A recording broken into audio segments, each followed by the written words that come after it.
Welcome to Crafting Confidence, the audio companion to Kristy Coromandel's paper crafting tutorials, helping you create with confidence, one project at a time. So, when you're scrolling online, maybe looking at handmade cards, and you see those amazing backgrounds, the ones that look like, I don't know, soft clouds, or just these perfect watercolor washers. Oh, yeah, absolutely. They look incredible. Right. And you probably think, like I did, okay, that's way too advanced for me. Well, that technique, it's called ink blending. And today, we're going to really dig into the basics. Our mission is to pull out the key stuff, the expert tips you need to get that flawless look, maybe even on your first try.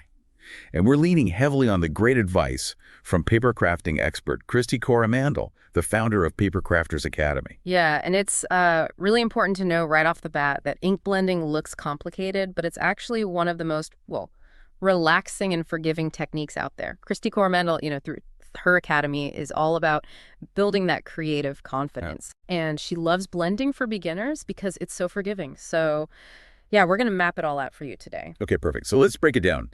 Ink blending is basically applying ink to cardstock using smooth sort of circular motions, right? Yeah. You get that soft date or transition between colors. Exactly. That's the core of it. But why this technique? Why is it such a great starting point if you're new to paper crafting? Well, Kristy points this out often. The barrier to entry is really low. You don't need a ton of supplies to get started and get those beautiful results. Basically, just 2 ink pads that work well together and 1 blending tool. Okay, just 2 inks and a tool.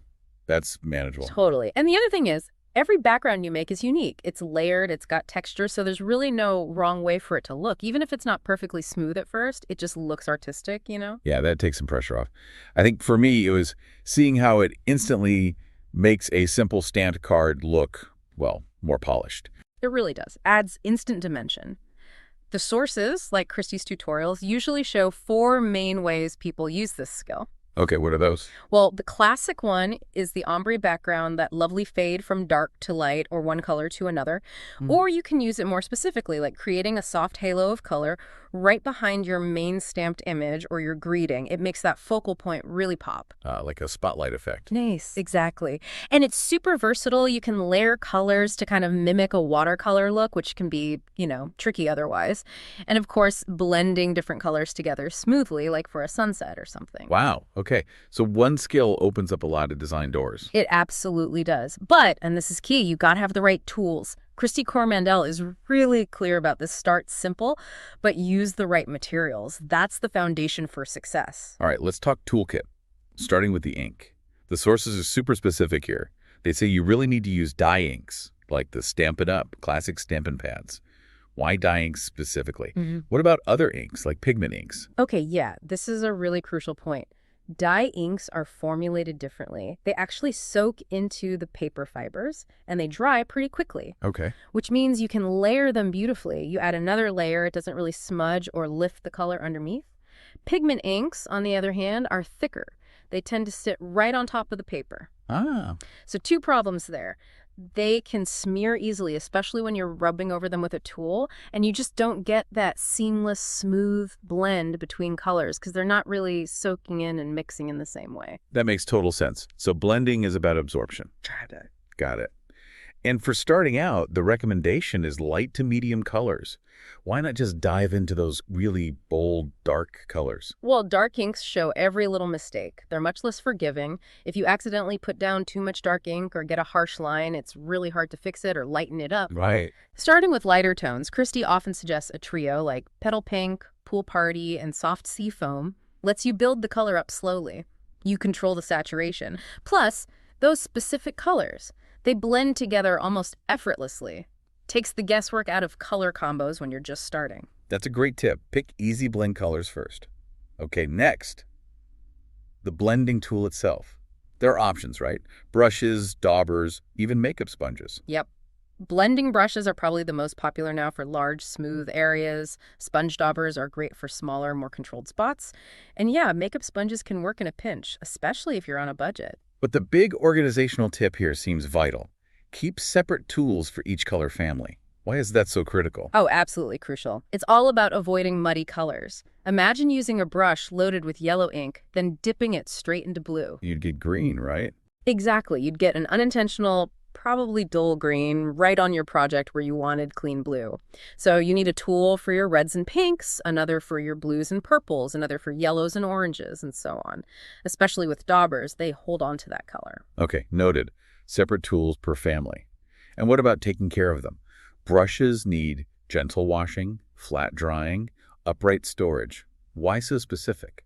It affects both the blend and how long the tools last. If a brush is even slightly damp when you go to pick up ink, that moisture can mess with the ink pad and your blend. Ah. And for longevity, those soft bristles are delicate. If you wash them too roughly or store them squashed, they'll clump or fray, and then you get streaks instead of that soft, smooth blend. So gentle care pays off. Makes sense. Okay, onto the paper, the cardstock. The advice is very clear. Use smooth, heavy cardstock, around 110 pounds or 300 grams. Why does the weight matter so much? Right. This is another technical detail that makes a big difference. Remember, dye ink is liquid. You're adding moisture to the paper. If you use thin, flimsy paper, it's going to buckle or warp from that moisture. Even worse, the friction from your blending tool rubbing back and forth can actually rough up the surface of thinner paper. They call it pilling. Oh, like little fuzzballs. Exactly. And that ruins the smooth finish. Heavy cardstock resists both the warping and the pilling. It gives you that stable, smooth surface the ink can just glide over. Kristy often recommends stamping up basic white or the older whisper white for this reason. Good to know. Heavy and smooth. Huh. Okay, last toolkit item. A protective surface, like grid paper or a silicone mat. Is this just to keep the desk clean? It helps with that, sure, but the main reason is actually technique. It enables the single most important tip for avoiding harsh marks. Which is? Always start your blending motion off the edge of your cardstock on the mat. Ah, okay, why? When you first load your brush, even lightly, there's usually a slightly higher concentration of ink right where the bristles touch down. If you put that directly onto your cardstock, boom, you get a dark circle or splotch. Right, the dreaded splotch. Yeah. So you start the circular motion on your mat, get that initial ink deposit off, and then smoothly move onto the edge of your paper. The mat is your landing zone. Okay, that's a game changer tip right there. Yeah. Start off the paper. Got it. Step there. So let's walk through making our first blend. Say we use those recommended colors, Pool Party and Petal Pink. Step 1, tape down our heavy cardstock. Yep. Use some low-tack tape like washi tape or painter's tape just to hold it steady on your mat. Okay. Then load the brush, you said lightly. Very lightly, like swirl it gently on the ink pad. You should barely see color on the bristles. Then, this is important, tap it off on some scrap paper. Vigorously tap it. You want to see almost no color coming off on that scrap paper before you go to your actual project. Wow, okay, really minimal ink. Now, applying it, hold the brush lightly, start the circular motion off the paper on the mat, Gentle circles. and then glide onto the cardstock. Yeah. And keep it gentle. Yes. This is where Kristy Coromandel's advice about patience is so key. Resist the urge to press hard to get the color down faster. That pressure causes streaks. You're building color slowly, layer by layer. Use light, quick, overlapping circles. Keep going over the area until you like the intensity. Okay, light pressure, build it up. And when we bring in the second color, the petal pink, how do we get that nice fade where they meet? Same exact technique. Load the petal pink brush lightly. Tap it off, start off the edge on the other side, or maybe the top or bottom, depending on your design. Right. And where the Pool Party and Petal Pink are going to meet, just slightly overlap your circular motions in that middle zone. The light friction and the thin layers of dye ink will just naturally blend together into a really soft transition. So overlap the colors lightly in the middle. Exactly. Yeah. Then when it's dry, which is almost instant with dye inks, peel off the tape carefully, and you should have this beautiful, smooth blend with nice, clean edges. You can even give it a light spritz with water from a little spray bottle afterwards for a cool speckled look, but that's optional. Okay, that sounds achievable. But let's be real, things can go wrong, especially at first. Kristy's approach of tackling problems head-on is helpful. What about those harsh circles or streaks? If they happen, how do we fix them? 9 times out of 10, it's either starting on the paper or using too much pressure. The fix is always go back to light pressure, start off the paper.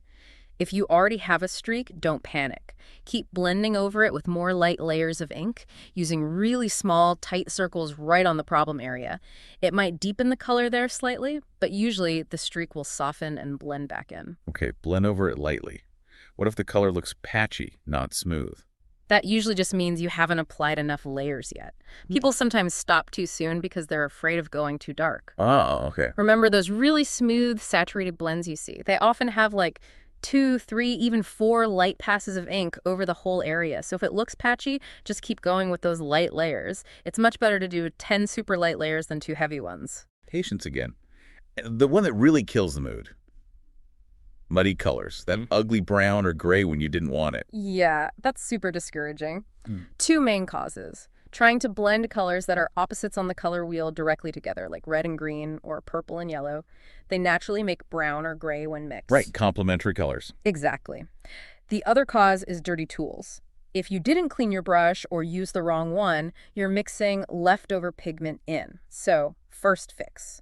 Avoid blending complements directly if possible. If you have to, maybe blend each into a neutral color like a light gray or cream in the middle as a transition.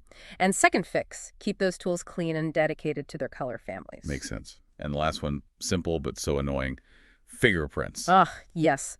Easiest fix ever. Either hold the edges of your cardstock carefully with a piece of scrap paper protecting the blended area, or just pop on a pair of thin disposable gloves while you're blending. Problem solved. Good tips. Okay, once you get the basic blend down, Kristy's tutorials show how it unlocks so many other cool designs, right? Totally. It's a foundation skill. You can start doing things like masking.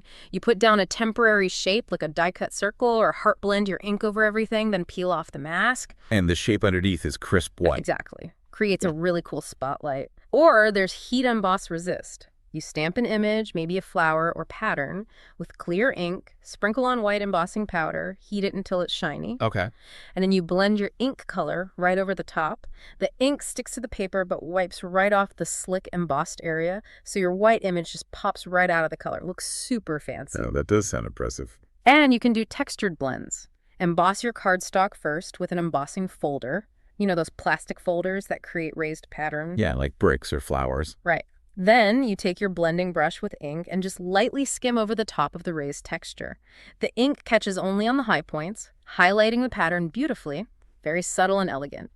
You can also blend through stencils, obviously, using multiple colors. So many possibilities from one core technique. To get people started experimenting, let's revisit those color combo suggestions. The starter one was Petal Pink and Pool Party. Yep, that's the soft and dreamy combo. Great for beginners. For something brighter, try Daffodil Delight, yellow and Granny Apple Green, that's bright and happy. Okay. And for a calmer vibe, maybe Balmy Blue and Fresh Freesia Purple, cool and calm. Kristy also suggests making an ink swatch ring. Just punch out little tags, blend your favorite combos on them, label them, and keep them on a ring. It's a great visual library for later. Love that idea. So, circling back to Kristy Coromandel's whole philosophy about creative confidence, it seems like learning ink blending isn't just about making pretty backgrounds. No, not at all. There's a deeper lesson there, I think. To get that really smooth, impressive result, you have to slow down, you have to use light pressure, you have to build it up gradually, layer by layer. Right. Rushing it or pressing hard just leads to streaks and frustration. Exactly. The process itself teaches patience and the value of a gradual approach. So what does this all mean for you, the listener? Well, think about it.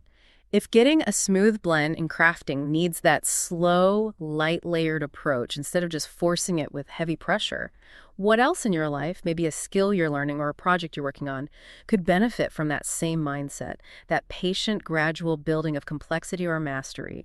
That's the kind of connection Kristy helps people make, building confidence that goes beyond the craft room. That's a really powerful thought to end on.